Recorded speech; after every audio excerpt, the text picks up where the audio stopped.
Hello everyone and welcome back to a brand new video of Fox Flicks on Wikizilla. And today we're going to be kind of starting a brand new series. You see, one of my previous commenters, Sinos, as you all remember, gave me a big list of multiple videos from Wikizilla to react. So I'm going to try and do at least one Wikizilla video every Monday and Friday. First up, we're starting off with Orga. Let's hop into this video. Hey Kaiju fans, I'm And heads up, this is actually a big list, so it's gonna be a long series. Let's go. Monster Island buddies, and today we'll be looking at the space monster, Orga. Orga! That's me! What, did you think this human could properly tell my life story? That's right, boys and girls, Orga. Orga's in the house!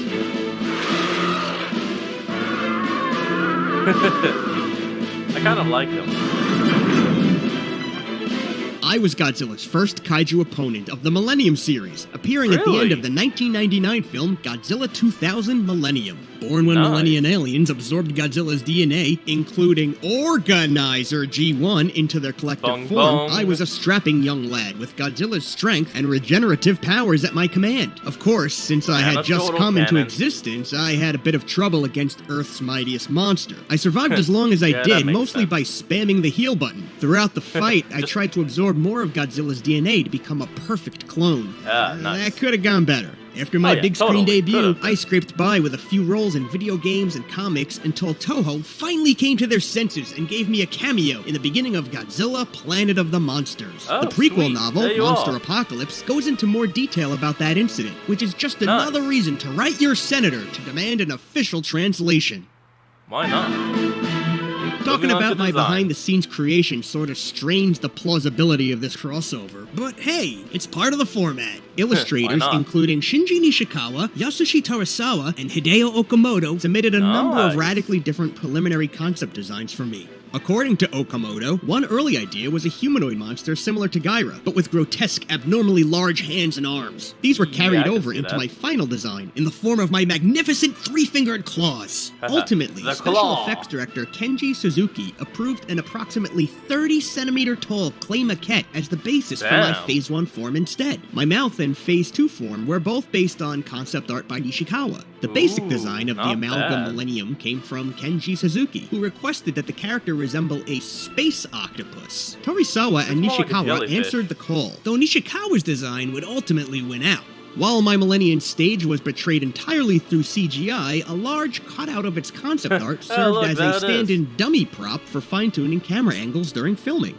I was portrayed by 2 suits and a prop, all made or supervised by seasoned monster modeler Shinichi Wakasa. Wakasa and Suzuki decided to base my head on the TriStar Godzilla so that audiences could see, quote, the Japanese Godzilla defeat the American Godzilla. That might also be why I tried to replace Godzilla. Makoto Ito, a stuntman at the beginning of his long career with the Kamen Rider franchise, wore both suits. The Phase 1 suit featured a radio-controlled mouth mechanism. It could be equipped with 3 possible pairs of arms, one with movable claws and the other stationary. The Phase 2 suit, depicting me after I absorbed more of Godzilla's DNA, combined pieces reused from the first suit with some newly modeled segments. This one featured a gaping maw large enough to fit the upper half of the Godzilla suit, along with a number of tracking markers to aid the VFX team in creating my tentacle-like inner mouth, which was done purely in CGI. The prop blown to pieces by Godzilla's final attack was made out of spare pieces from both suits. Only half of it was fully completed, since it would...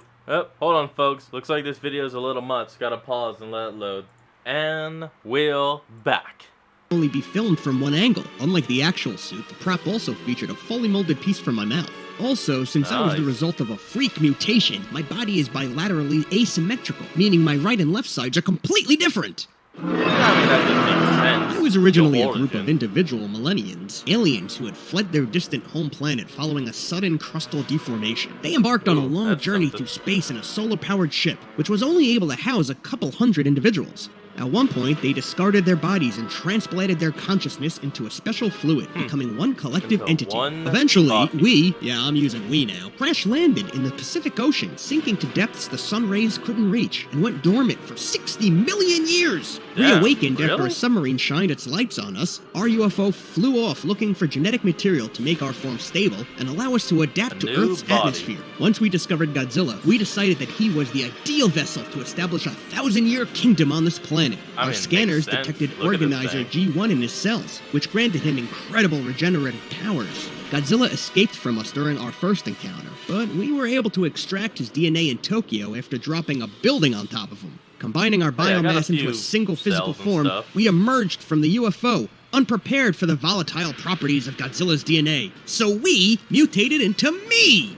And Godzilla boom. Project That's Mechagodzilla, the second prequel novel for the anime movies, presented two theories on my origins. Because of the extraterrestrial component to my DNA, one thesis stated that I was an alien life form who arrived on Earth in ancient times and lay dormant until 2022. Other researchers thought I was either related to Godzilla or one of his spawn, and speculated the same about Zilla and Biollante. Yeah, people with doctorates seriously considered that I might be Zilla's brother.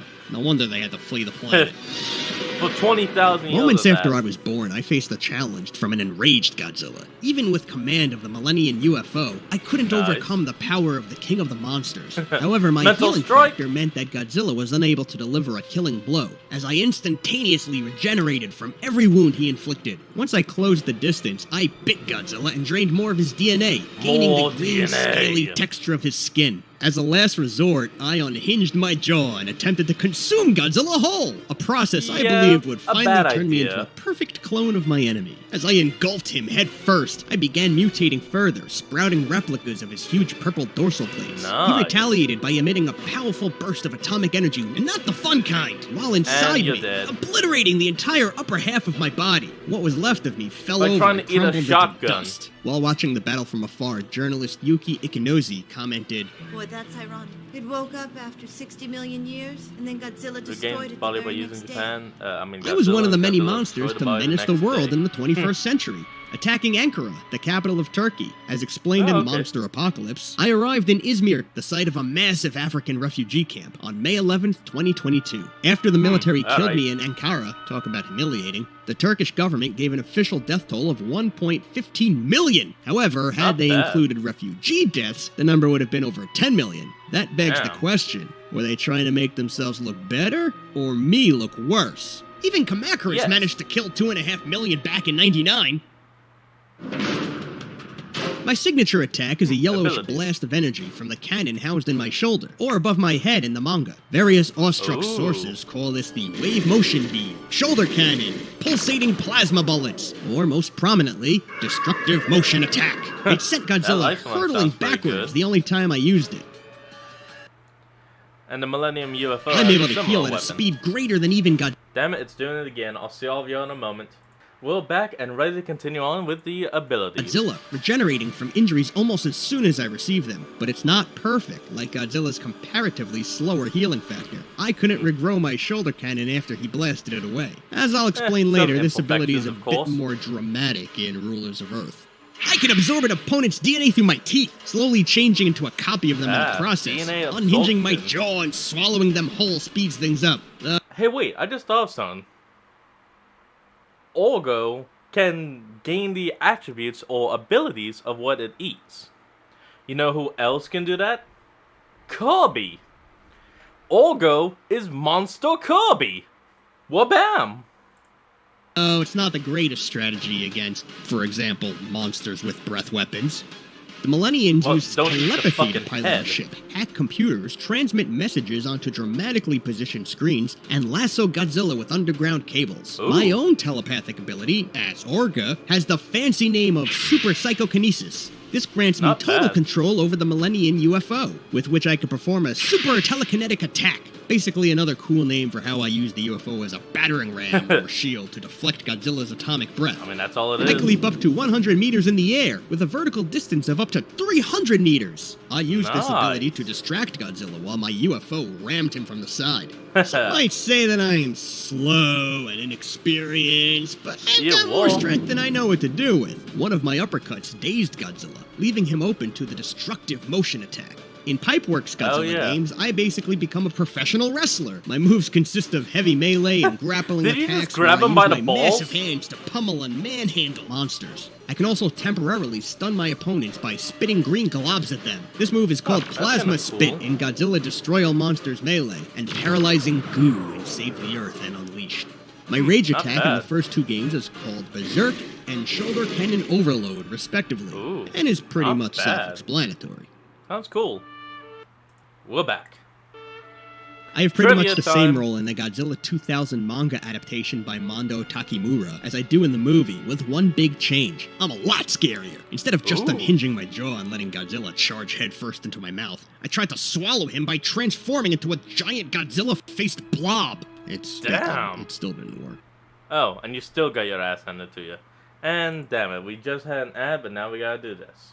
We're back, and hopefully I don't have to pause anymore, because I bet that's getting pretty annoying. Let's go. Another note on the manga, rather than a squid, the Millennians took on this insane form after absorbing the Big G's DNA, which became even more terrifying once we realized our body was rejecting Organizer G1. Before that, we gave a monologue about our history and intentions for Earth, by copying the form of Io Shinoda. Wait a minute, what the hell? Oh no! I never signed off on this! I tell you, big franchises are like the ocean. Dive deep enough and it's not what you think, Internet. It's not what you think. My roars in the original Japanese version of Godzilla 2000 are recycled from Cretaceous King Ghidorah's cries in Rebirth of Mothra 3. My revamped roars in the American version, on the other hand, include the voice of Natalia Adams, the daughter of sound effect editor John Adams. Okay, I'm a playable character in all 3 of the Godzilla console games developed by Pipeworks. Aside from Biollante in the Wii version of Godzilla Unleashed, I happen to be the only character with a perfect attack score. In the GameCube version of Godzilla Destroy All Monsters 100%. Melee, I'm the most difficult character to unlock, requiring the player to beat Adventure Mode with Godzilla 2000 after unlocking every other monster. Taking Godzilla 2000 through Action Mode in Godzilla Save the Earth allows the player to face me aboard the Vortak mothership in a special challenge. I start the battle in the form of the Millennian UFO, then a giant version of the Millennian, who can only be damaged by throwing buildings. In Unleashed, I'm a member of the Aliens faction, working with the Vortak to collect power surge crystals. I also appear in Godzilla Unleashed Double Smash, where I'm the second boss of the Sydney level, and where my in-game model looks kinda like Gluttony from Full Metal Alchemist, as well as the Japan-only mobile game Godzilla Kaiju Collection. Finally, I showed up in Godzilla Rulers of Earth during a melee between Gigan, an old Cryog ship recovered from Area 51, Godzilla, and Mogira in Las Vegas. After the ship drew Godzilla's DNA, Gigan accidentally released me when he hit it with his sickles. I went after Mogira first, then tried to eat Gigan when Godzilla threw him into me. He didn't like that for some reason. Then, as if I hadn't suffered enough, this goofy-looking robot called Jet Jaguar flew into my mouth before ripping me apart with a sudden size change. Wait, hold up! This kind of looks like my death in the manga, doesn't it? Well, anyway, that wasn't enough to kill me, but the ship still had to beam me up and retreat into space. The Cryogs never deployed me again, although artist and co-author Matt Frank thought of the power-stealing trilopods as a species that the Krylogs altered with my DNA. So that epic battle in the last issue, 32 kaiju and 3 mechas, I made it all possible. You're welcome. I can see that. That's all there is to know about me, at least in the so-called canon. If you want to see what I'm like as a film critic, head on over to the Monster Island Buddies channel. Thanks for watching. It's all Orga now. Oh, come on. Well, folks, that looks like it's going to be the end of today's video. So, I want you all to remember to like, comment, and subscribe for more. Down in the description will be a link to the original video, so remember to support the original creator and all they do. And welcome to this new series. Fox flicks on the Kaiju Profiles. Peace out.